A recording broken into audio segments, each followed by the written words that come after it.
বিসমিল্লাহির রহমানির রহিম। জাতীয় প্রেস ক্লাব কর্তৃক আয়োজিত আজকে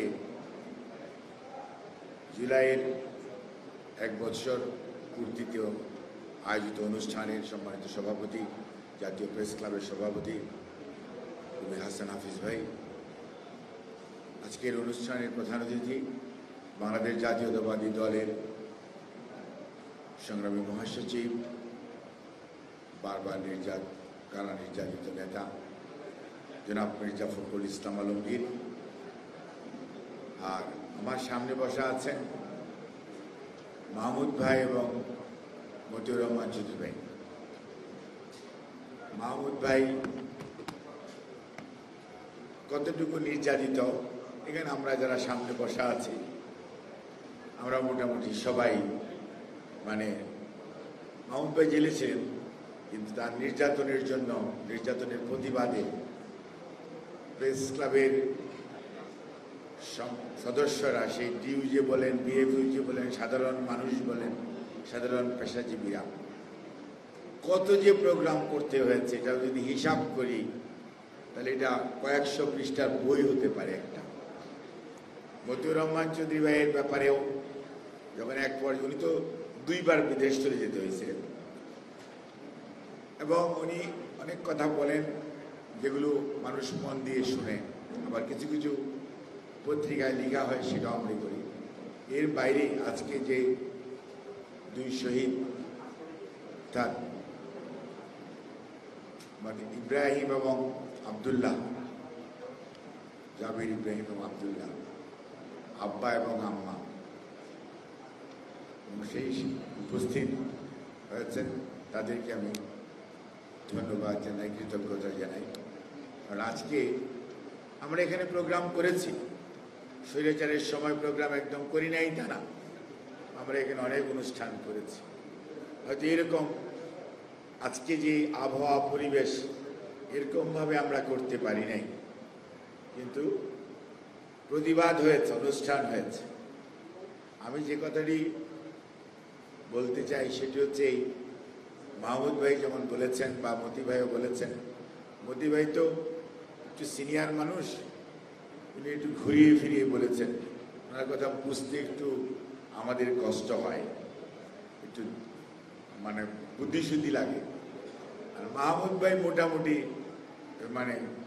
যেই ক্যাটাগরি, যেই জেনারেশনকে রিপ্রেজেন্ট করে, যে গ্রুপকে রিপ্রেজেন্ট করে, আমরা ওই গ্রুপে আছি, কাজেই আমাদের এটা বুঝতে বেশি সমস্যা হয় নাই। এই জন্য আমার যেটা মাননীয় মহাসচিব শুধু নয়, বিশেষ করে আমার এক শহীদের আম্মা কিছুক্ষণ আগে বক্তব্য দিয়েছেন, আমরা অ্যাকচুয়ালি যাচ্ছিটা কোথায়, আমরা চাইটা কি, এবং আমাদের 70-75 বছর বয়সের পলিটিশিয়ান নয়তো বয়সের ভারে স্বার্থের জন্য এদিক সেদিক নড়াচড়া করতে পারে। 23, 24, 25, 30 বছরের উদীয়মান রাজনীতিবিদরাও যে ধরনের মুভমেন্ট, যে ধরনের কাপড় চোপড় পরেন, যে ধরনের মোবাইল ব্যবহার করেন, যে ধরনের জীবনযাপন করেন, কখনো কি চিন্তা করেছেন আপনাদের ট্যাক্স ফাইলের কি অবস্থা? আমরা তো জেলখাটা মানুষ, হিসাব দিই এবং খরচ করার আগে, হিসাবটার আগে নেক্সট ট্যাক্স ফাইলে কি হবে। কারণ 111 আর যাই হোক, এটা ভালো জিনিস শিখাই গেছে, হিসাবপত্র রাখা শিখাই গেছে। কিন্তু উদীয়মান যারা, আমার খুব জানার আগ্রহ, এই 35, 36, 37 হাজার টাকা দামের পাঞ্জাবি, 3 লক্ষ টাকা দামের মোবাইল, এগুলো কোত্থেকে আসে? কত টাকা বেতনের চাকরি করেন? আপনাদের অনেস্ট আর্নিং এর সোর্স কি? ডিক্লেয়ার করা উচিত। আগের সরকার বলেছিল ডিক্লেয়ার করবে, করে নাই। আপনারা এত শহীদের রক্তের উপর পাড়া দিয়ে উপদেষ্টা হয়েছেন, এবং গতকালকে দেখলাম, গতকালকে না আজকের পত্রিকাতেও আছে, কেউ কেউ বলছেন যে আপনাদের প্রতিনিধি সরকারে থাকতে হবে, এই যে মানুষগুলো বসে আছে তাদের প্রতিনিধির দরকার নাই। ঢাকা বিশ্ববিদ্যালয় বন্ধ হওয়ার পর আন্দোলন তো মোটামুটি শেষ করে দেওয়া হয়েছিল। ঢাকার বাইরের কিছু পাবলিক বিশ্ববিদ্যালয়, ঢাকা শহরের প্রাইভেট বিশ্ববিদ্যালয়ের রাজনৈতিক নেতা কর্মীরা এই আন্দোলনকে সামনের দিকে নিয়ে গেছে এবং আজকে যিনি প্রধান নেতা উনি আমার অধীন গণস্বাস্থ্য মেডিকেল কলেজের নগর হাসপাতালে ভর্তি ছিলেন। আমার বউ উনার ছবি তুলে নূর খানকে দিয়ে বিদেশে পাচার করেছে।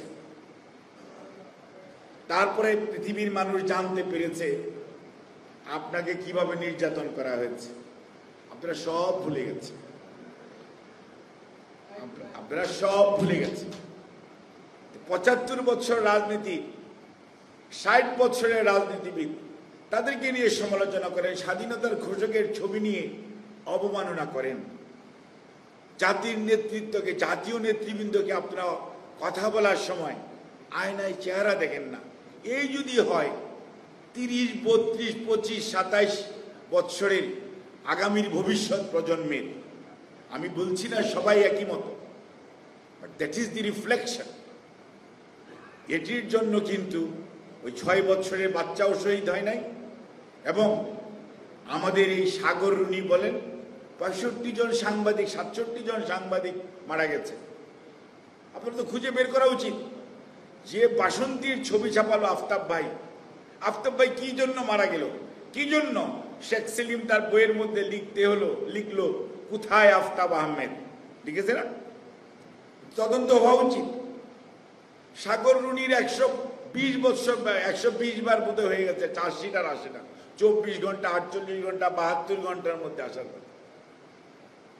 এই ওয়ার্ডের কমিশনার চৌধুরী আলম কোথায় হারাই গেল?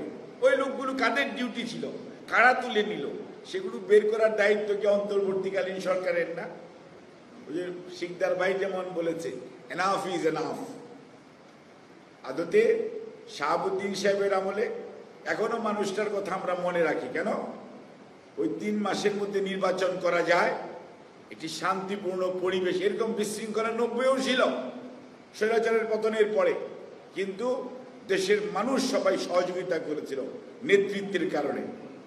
But what is going on নাও? কাজেই আজকে আপনি শাহবাগের মোড়ে যান, বন্ধ, আপনাকে গাড়ি ধুয়ে হেঁটে হেঁটে আসতে হবে। কখন কোথায় কি হচ্ছে nobody knows. There is no control. There is no control. আমি নিজে পিজি হাসপাতালের আগে কাটা বনে গাড়ি রেখে আমি হাইটে হাইটে আসছি, কোনো ধরনের কোনো ডিক্লারেশন নাই। অর্থাৎ একটা মগের মুল্লুকের মধ্যে আমরা চলছি। কাজের থেকে বের হয়ে আসতে হলে ওই যে এনাফ ইজ এনাফ যা বলেছেন, ফেব্রুয়ারির ২য় সপ্তাহের মধ্যে দয়া করে জনগণকে তার অধিকার প্রয়োগ করার সুযোগটা সৃষ্টি করে দিয়ে ইজ্জত সম্মান নিয়ে বিদায় হন। আমরা যাতে বলতে পারি শাহাবুদ্দিন সাহেবের মতো ডক্টর মোহাম্মদ ইউনূস সাহেবের এমন একটি সরকার ছিল। এসছে যদি অন্য কোনো কিছু করার অনেক কথা শোনা যাচ্ছে। মোদি ভাই এসেই বলেছে নির্বাচনটা কি আদৌ হবে? আমি বলেছি আমি তো রাজনীতি করি একটু, আমার কাছে মনে হয় আমি আশাবাদী মানুষ, হয়তো বা হবে, হলেই ভালো। উনি বললো হলেই ভালো। উনি তো আবার আমার চেয়ে বেশি খবর রাখেন, কারণ উনি আরো ওনার কাছে অনেক ইনফরমেশন আসে। সেজন্যই আমরা হতাশ হতে চাই। আর সাংবাদিকরা আপনাদের দায়িত্ব সবচেয়ে বেশি, play the very vital role. আজকে যত ছবি ওই মায়ের কথার মতো, ওই বাপের কথার মতো, এই ছবিই তো কথা বলে। এবং আমাদের যত ছবি আপনারা তুলেছেন, ফখরুল ভাইকে তুলে নিয়ে যাচ্ছে সেই ছবি আছে, কে পা পরে এসে চলে আছে, কে কাকে কিভাবে পাছামোড়া করে বেঁধে নিচ্ছে সেটাও আছে, মাহমুদ ভাইয়ের রক্ত মাখা ছবিও আছে, এভরিথিং। অর্থাৎ আপনারা যদি ছবি না তুলতেন, আপনারা যদি খবর প্রকাশ হয়তো ৫ই আগস্টের দুপুর ১২টা পর্যন্ত করতে বাধাগ্রস্ত হয়েছেন, কিন্তু ৫ই আগস্ট দুপুর ১২টার পরে বানের স্রোতের মতো খবর যখন আপনারা দেওয়া শুরু করেছেন, এই যে যত টেলিভিশন আছেন, সোশ্যাল মিডিয়া, প্রিন্ট মিডিয়া সহ, তারপরে তো দেশের মানুষ আরো বেশি সারা দেশ উজ্জীবিত হয়েছে। কাজেই দয়া করে অর্জনকে কুক্ষিগত করে শেখ হাসিনার মতো পলায়নের রাস্তা তৈরি করেন না।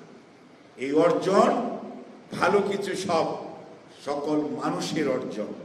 সেটিকে স্বীকার করুন, সেটিকে অনুধাবন করুন, স্বীকৃতি দেন, এবং যেই লক্ষ্যে এই অর্জন, সেই লক্ষ্য বাস্তবায়ন, জনগণকে ক্ষমতায়নের সুযোগ এবং জনগণকে তার দায়িত্ব পালন করার সুযোগ দয়া করে দেন।